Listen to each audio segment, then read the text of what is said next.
जय हिंद। आज इतिहास 12वीं कक्षा के इतिहास विषय के अंतिम चैप्टर पर अंतिम क्लास होगा। लॉकडाउन के दरमियान हम लोगों ने ऑनलाइन क्लास किया। इस ऑनलाइन क्लास में हम लोगों ने 100 अंक हिंदी को बहुत भले ख़त्म कर लिया है। राजनीति शास्त्र को भी हम लोगों ने ऑनलाइन क्लास के माध्यम से समाप्त कर लिया है और आज इतिहास विषय भी ऑनलाइन क्लास के माध्यम से ख़त्म हो जाएगा। इसके बाद क्रमिक रूप से हम लोग ज्योग्राफी, साइकोलॉजी और इकोनॉमिक्स क्रमिक रूप से एक अंतराल के बाद पढ़ते रहेंगे। बाकी कल से लघुत्तरीय प्रश्न, सभी विषय का लघुत्तरीय प्रश्न क्रमिक रूप से चर्चा इसका हम लोग अपने ग्रुप में, व्हाट्सएप ग्रुप में, टेलीग्राम चैनल पर कर देंगे कि किस दिन किस विषय का लघु उत्तरीय प्रश्न पर परिचर्चा होगी और उसके माध्यम से जो आपका विषय होगा रात्रि 8 बजे से और दूसरा रात्रि 8:45 बजे से देख लेंगे। तो आइए इतिहास चैप्टर नंबर 15 के जो अंतिम टॉपिक बच गए हैं उस पर चर्चा करते हैं। आज के परिचर्चा का हमारा विषय होगा संविधान सभा के समक्ष बहस के प्रमुख विषय। मतलब संविधान सभा में तो अनेक सारे विषयों पर बहस हुआ था, लेकिन हमारे 12वीं कक्षा के बिहार बोर्ड 12वीं कक्षा के सिलेबस के अनुसार जो कुछ महत्वपूर्ण विषयों पर बहस हुआ था उस पर हम लोग परिचर्चा करेंगे। पहले परिचर्चा करेंगे नागरिकों के अधिकारों का प्रश्न, उसके बाद सांप्रदायिक निर्वाचन प्रणाली, दमित जातियों के अधिकारों का प्रश्न, आरक्षण, केंद्र राज्य संबंध, और एक और हम लोग चर्चा करेंगे भाषा की बात करें। तो सबसे पहले आते हैं नागरिकों के अधिकार का प्रश्न। तो सबसे पहले जान ले कि भारत में एकहरी नागरिकता है और एकहरी नागरिकता का प्रावधान इंग्लैंड के संविधान से लिया गया है। नागरिक उस व्यक्ति को कहते हैं जो देश में अस्थायी रूप से निवास करता हो और संविधान में जितने भी अधिकार दिए गए हैं सभी अधिकारों को उपयोग कर पाता हो।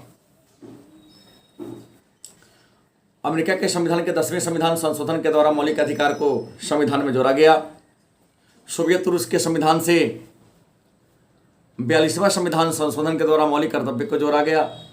इस तरह से अमेरिका के संविधान से प्रेरित होकर, सोवियत रूस के संविधान से प्रेरित होकर संविधान के भाग 3 में प्रारंभ में नागरिकों को 7 मौलिक अधिकार दिए गए। बाद में इसकी संख्या कम करके 6 कर दी गई और 42वें संविधान संशोधन के द्वारा संविधान में भाग 4 का जोड़ा गया और अनुच्छेद 51 क में नागरिकों के प्रारंभ में 8 मौलिक कर्तव्य बताए गए। बाद में मौलिक कर्तव्यों की संख्या बढ़कर 10 हो गई और वर्तमान समय में मौलिक कर्तव्य की संख्या कितनी हो गई है तो आपको बता दें 11 हो गई। तो नागरिकों के अधिकारों की रक्षा करने के लिए, हितों की रक्षा करने के लिए संविधान के भाग 3 में मौलिक अधिकार की चर्चा की। दूसरा सांप्रदायिकता। सांप्रदायिकता क्या है तो आप जान लें कि सांप्रदायिकता वैसी स्थिति है जिसमें एक धर्म के लोग अपने धर्म के सामने अन्य सभी धर्मों को नीचा समझने का प्रयास करते हैं। तो संविधान का जब निर्माण हो रहा था तो बात आई सांप्रदायिकता का कि लोगों को प्रतिनिधित्व किस आधार पर दिया जाए। तो संविधान सभा के सामने आई कि प्रतिनिधित्व संप्रदाय के आधार पर, धर्म के आधार पर दिया जाना चाहिए। बड़ा सोचनीय विषय था। इतना सोचनीय विषय था कि अंग्रेजों ने हिंदू और मुसलमानों के बीच वैमनस्यता की भाव पैदा करने के लिए 1909 ईस्वी में सांप्रदायिक निर्वाचन प्रणाली को दे दिया। उसका उद्देश्य क्या था? डिवाइड एंड रूल, अंग्रेज और हिंदू और मुसलमानों में मतभेद पैदा करना। हालांकि भारत के कुछ नेता सांप्रदायिक प्रतिनिधित्व प्रणाली के समर्थक थे, लेकिन जब संविधान सभा में सांप्रदायिक प्रतिनिधित्व का बात आया तो बहुत सारे लोगों ने इसका विरोध किया। लेकिन विरोध से पहले तो समर्थक का नाम बोल लेते हैं। मद्रास के एक प्रतिनिधि थे प्रोफेसर बी पोकर बहादुर। इन्होंने संविधान सभा में सांप्रदायिक निर्वाचन प्रणाली का समर्थन प्रस्तुत किया था और कहा कि यह हमारे संविधान का मूल होना चाहिए। किसी भी स्थिति में सांप्रदायिक निर्वाचन को, जिसे अंग्रेजों ने 1909 के पार्लियामेंटो सुधार अधिनियम के द्वारा दिया है, हटाना नहीं चाहिए। लेकिन जो राष्ट्रवादी थे, राष्ट्रीयता के घोर समर्थक थे, उन्होंने सांप्रदायिक निर्वाचन का क्या किया, विरोध किया। और आरबी धुलेकर ने सांप्रदायिक निर्वाचन का विरोध करते हुए कहा कि अंग्रेजों ने तो आरक्षण के नाम पर हमारे साथ खेल खेला था। अल्पसंख्यकों को, मुसलमानों को बहला फुसला कर अपने पक्ष में रख लिया और हमारे बीच लड़ाने का काम किया। लेकिन हम लोग ऐसा भूल ना करें। भारत के बिस्मार्क, भारत के लौह पुरुष के नाम से प्रसिद्ध सरदार वल्लभ भाई पटेल ने सांप्रदायिक निर्वाचन या पृथक निर्वाचन का विरोध किया और कहा पृथक निर्वाचन राजनीति में जहर के समान होगा। आज इस शहर ने देश के विभाजन करा दिया, सांप्रदायिकता ने देश का विभाजन करा दिया। यदि आप सभी चाहते हैं कि देश में शांति रहे तो सांप्रदायिक निर्वाचन को अपनाकर कभी भूल न करें।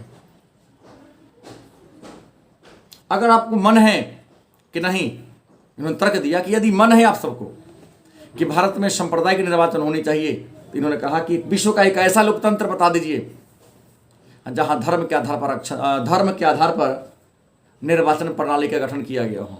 अगर विश्व के किसी एक भी लोकतांत्रिक देश में हमें बता दें तो मैं इसका विरोध नहीं करूंगा, जहां संप्रदाय के आधार पर निर्वाचन प्रणाली का गठन किया गया हो।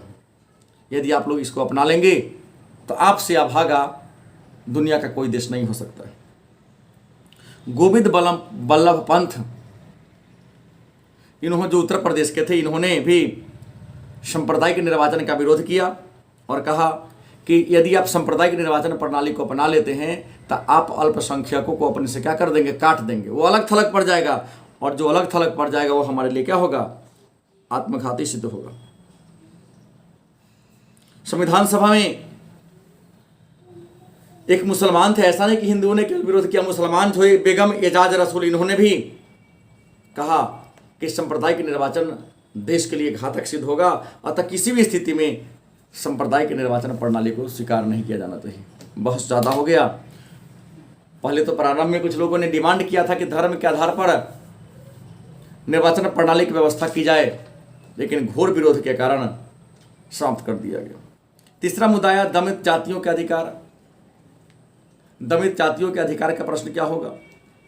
तो दमित जातियों के अधिकारों की मांग भले ही स्वतंत्रता आंदोलन के समय बाबा साहब भीमराव अंबेडकर ने उठाया हो, लेकिन जब संविधान का निर्माण हो रहा था तो दमित जातियों के हितों के लिए आवाज बुलंद करने वाला जो पहला व्यक्ति थे, एक साम्यवादी विचारक, किसान के नेता एनजी रंगा थे। एनजी रंगा ने कहा कि यदि आरक्षण देना है तो जाति के आधार पर नहीं बल्कि आर्थिक स्थिति के आधार पर आरक्षण दिया जाना चाहिए, क्योंकि हर जाति में अमीर और गरीब हैं, उच्च विचार के और नीच विचार के हैं। लेकिन आर्थिक आधार पर यदि आरक्षण दे दिया जाता है तो देश में जितने भी जातियां हैं, सभी जाति में जो गरीब है उनको लाभ मिलेगा और सामाजिक समानता की स्थापना होगी। एनजी रंगा ने आगे यह भी कहा कि सबसे पहले तो हमको पहचानना होगा कि रियल में अल्पसंख्यक कौन है। अल्पसंख्यक की परिभाषा अलग अलग क्षेत्र के आधार पर होनी चाहिए। आप कहते हैं इंडिया में मुसलमान अल्पसंख्यक है, लेकिन कुछ ऐसे राज्य में चले जाइए जहां 90% मुसलमान हैं और मात्र 3-4% हिंदू है। तो जिस राज्य में हिंदुओं की संख्या कम है उसे अल्पसंख्यक माना जाए, जहां मुसलमानों की संख्या ज़्यादा उसे बहुसंख्यक माना जाए, जहां जिस जाति की संख्या कम हो उसे अल्पसंख्यक माना जाए। औसत एवरेज करके नहीं माना जाए, नहीं तो यह बेईमानी हो जाएगी। अंत में उन्होंने स्वयं कहा कि अल्पसंख्यक का परिभाषा होता है जिसके अधिकार को कोई दूसरा छीन रहा हो। तो रियल में अल्पसंख्यक कहेंगे तब जाके हमारे जंगलों में आदिवासियों को देखिए, जंगल का वो स्वामी है, जंगल का वो राजा है, लेकिन पूंजीपति व्यापारी लोग जंगल में पहुंचकर उसके मान सम्मान, ख्याति और आर्थिक स्थिति के साथ खिलवाड़ करते हैं। तो रियल में अगर कोई अल्पसंख्यक है तो भारत के आदिवासी हैं, जो यहाँ के मूल निवासी हैं, किसान हैं, मजदूर हैं, जो महाजनों के चंगुल में घिस रहे हैं। अतः उन्हें अल्पसंख्यक का दर्जा देकर उनकी स्थिति में सुधार लाया जाए। जयपाल सिंह ने पहली बार संविधान सभा में आदिवासियों की स्थिति में सुधार लाने के लिए क्या क्या आरक्षण देना है तो आदिवासियों को दिया जाए और भारत के किसानों को दिया जाए।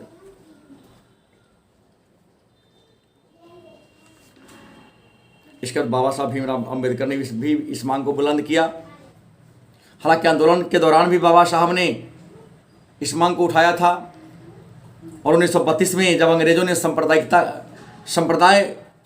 निर्णय की घोषणा कर दिया तो बाबा साहब ने बड़ी सहर्ष से स्वीकार किया था। लेकिन गांधी के विरोध के कारण बाबा साहब भीमराव अम्बेडकर ने सांप्रदायिक निर्वाचन का विरोध करना क्या कर दिया, शुरू कर दिया। और बाद में बाबा साहब इस बात को मान गए थे कि सांप्रदायिकता कितना जहर के समान है, क्योंकि सांप्रदायिकता के कारण ही आज़ादी के समय लाखों लोग को अपने प्राण को गंवानी पड़ी थी और देश का क्या हुआ था, विभाजन हुआ था।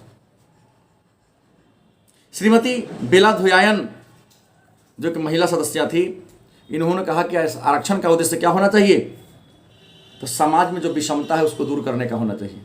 आरक्षण का उद्देश्य किसी विशेष वर्ग, किसी विशेष जाति को लाभ पहुंचाना नहीं, बल्कि समाज में जो असमानताएं हैं, चाहे आर्थिक असमानता हो या जातिगत असमानता हो, उस असमानता को दूर करने के लिए होना चाहिए।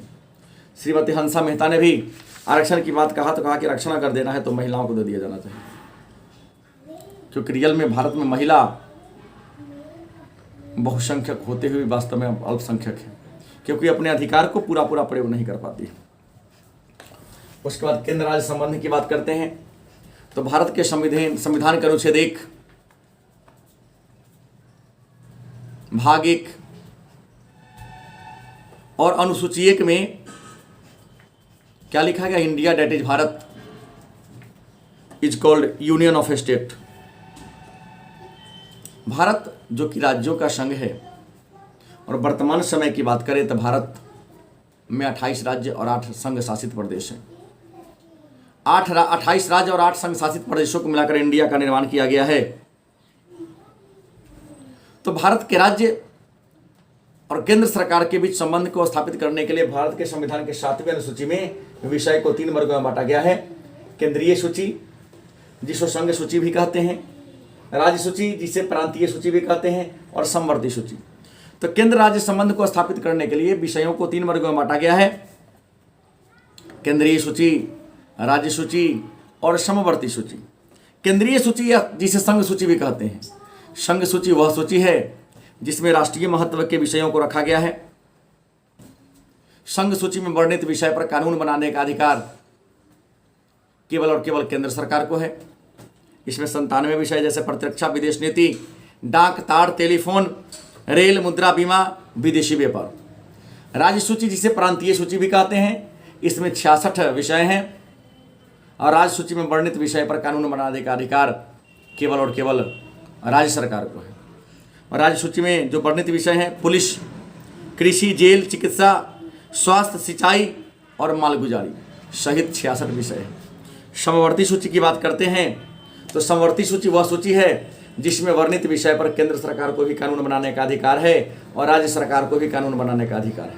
लेकिन यदि किसी बात पर मतभेद हो जाती है तो केंद्र सरकार के द्वारा बनाया गया कानून ही क्या होगा, मान्य होगा।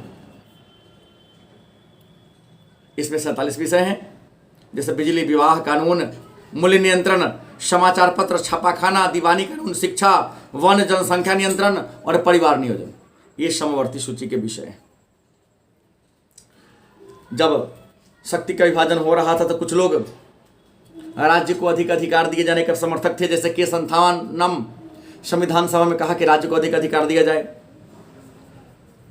रामास्वामी मुदलियार यह राज्य को अधिक अधिकार देने के पक्षधर थे।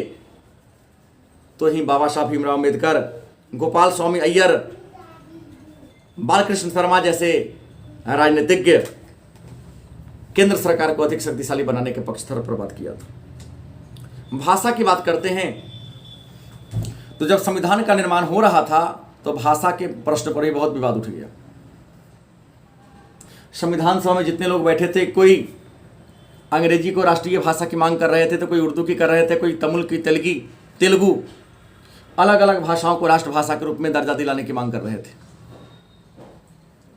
महात्मा गांधी हिंदी और उर्दू में बोली जाने वाली हिंदुस्तानी को राजभाषा की मांग किया। तो संविधान सभा में कांग्रेस के एक नेता थे आर.बी. धुलेकर, जिन्होंने स्पष्ट कहा कि आज भी हिंदुस्तान में सबसे अधिक हिंदी भाषा बोलने वाले लोग हैं, अतः देवनागरी लिपि में लिखा गया हिंदी भारत की राष्ट्रभाषा होनी चाहिए। हालांकि इस पर जोर शोर से विरोध होना शुरू हो गया। धुलेकर ने कहा कि जो व्यक्ति हिंदुस्तान में रहता है, हिंदी नहीं जानता है, देवनागरी लिपि नहीं जानता है, उसे तो संविधान सभा क्या पूरा देश छोड़ के भाग जाना चाहिए। काफी विरोध हुआ, पंडित जवाहरलाल नेहरू हस्तक्षेप किए, बात रुक गई, लेकिन मुद्दा आकर ही पर अटक गई। आर.बी. धुलेकर के बात पर संविधान के अनुच्छेद 350A में कह दिया गया कि देवनागरी लिपि में लिखा हिंदी ही भारत की राज्य भाषा होगी, लेकिन अगले 15 वर्षों तक सभी कामकाज अंग्रेजी में होंगे और 1965 से हिंदी भारत की राज्य भाषा हो जाएगी। लेकिन राज्य सरकार चाहे तो अपने किसी क्षेत्रीय भाषा को दूसरी भाषा का दर्जा देकर अपना कामकाज को आगे बढ़ा सकता है। इस तरह से देवनागरी लिपि में लिखा हिंदी भारत की क्या हो गई, राज्य भाषा हो गई। 13 इतिहास चैप्टर नंबर 15 का अंतिम टॉपिक। पुनः नए विषय वस्तु के साथ मिलते हैं कल से। तब तक के लिए धन्यवाद। शुभ विदाई।